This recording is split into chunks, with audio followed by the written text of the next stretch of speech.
there and welcome back to Dukascopy TV. I'm Monica Gibson. With me in the studio today for another exclusive interview is Walid Moukarzel. Walid, welcome to the studio. Hello Monica, thank you for having me. Now let's talk things through what's going on nowadays in the markets. You say that there's an eerie absence of panic among investors. First of all, Walid, could you tell us what do you mean by this and why do you think it's the case also? Well, we've had a long period of low volatility and periods where markets have been grinding higher relentlessly. And that tends to lead to complacency with investors. And I think, if you can bet on, many people have tried betting on a big correction and have been wrong. And I think at some point there's a limit to how many times you can try that. But I do think this time is different. If you look at the way the market has been selling off, there's no sense of panic. Even with the fix at 25, we're not seeing a flush out days. We're not seeing this negative headline news which creates, forces investors to throw in the towel. We're not seeing that.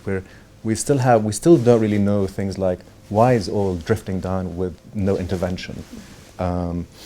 So all these things lead me to think that, and also given the market internals which have been very, very weak and have been known to be so, nobody seems to be taking that into account. So I think this is a type of correction where you need to see the VIX at 40. I think it's going to, not everybody's particularly woken up yet to the severity of it.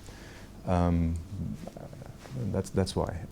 Okay, so 40 is a sort of magic number for the VIX. The issue here is we don't really know what level the S&P will stop, but I think anytime VIX goes over 40, you really need to start getting interested into the stock market. And it could be one of those if it's really significant correction. Why not?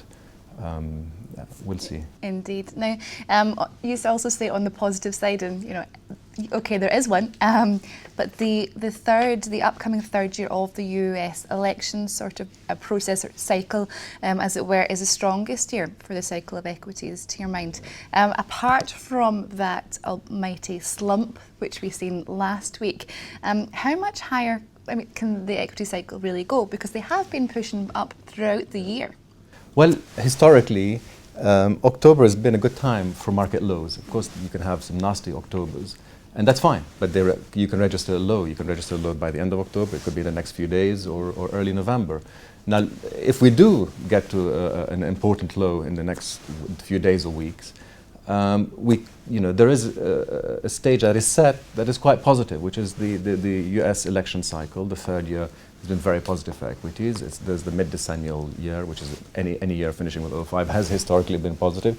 If you use both combinations, they are positive. However, by themselves, it's not enough to get excited. You need the setup to be a good setup to be in place for that to happen.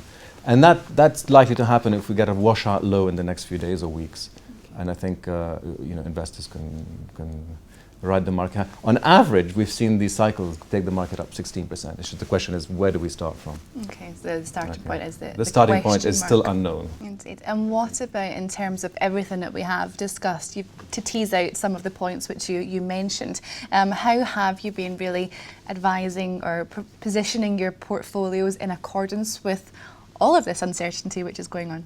As I mentioned to you, and you've seen through our letters that we send out, we asked clients to be careful, to get defensive. The first 2 weeks of September, in our mandates, we raised cash to 50%. Particularly, we reduced the high yield exposure. I think you need to. It's just we're a period where one needs to be cautious. The QE tapering and a whole bunch of factors, and oil specifically.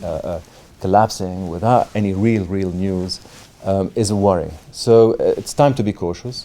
I think it's time also to, from an equity perspective, you need to have cash as part of your equity portfolio in case prices go down. You can buy. You need to have the option and flexibility to do that. I think in terms of high yield bonds, the point we reached prior to the correction was, I think, a point of where there was no reward for the risks you're taking. You might get them rallying back, but frankly, I would wait to buy them after the next default cycle, whenever that is. to get a really good one. So flexibility, you need to still be interested in risk asset, because the